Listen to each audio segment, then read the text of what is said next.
இந்த வருஷம் ஆரம்பிச்சதுலேருந்து என்ன நேரம்னே தெரியல. நாங்க ஊருக்கு வரதும் போறதுமாவே இருக்கோம். முன்னாடியெல்லாம் ஊருக்கு வந்தோம் அப்டின்னா, ஒரு 6 மாசம் அப்டி இல்லன்னா 1 வருஷம் இருந்துப்போம். அதுக்கப்புறமா தான் கிளம்பி போவோம். அதுவும் ஏதாவது முக்கியமான ஃபங்ஷன் அப்டின்னா தான் போவோம். மத்த ஃபங்ஷன் எல்லாம் வீட்ல இருக்க பெரியவங்களே பார்த்துப்பாங்க. ஆனா இந்த தடவ 1 மாசம் ஹைதராபாட்ல இருக்கோம். 1 மாசம் சேலம்ல இருக்கோம். இப்படியே லைஃப் போயிட்டுருக்கு. இப்ப தான் வந்தோம். கரெக்ட்டா ஒரு 30 நாள் கூட ஆகல. அதுக்குள்ள திரும்ப ஊருக்கு கிளம்பி போறோம். அதுக்காக ஊருக்கு போறது புடிக்காமலாம் இல்ல.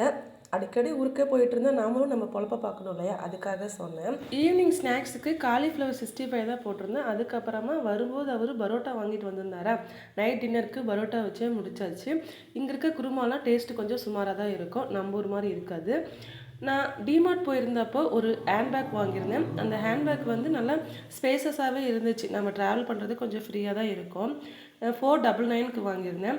நான் முன்னாடி வச்சிருந்த பேக்கெல்லாம் ஜிப்பு சீக்கிரமா போயிடுற மாரி இருக்கும். இந்த பேக் யூஸ் பண்ணி பார்த்தா தான் தெரியும், எவ்வளோ நாள் குவாலிட்டி வரும் அப்படின்ட்டு.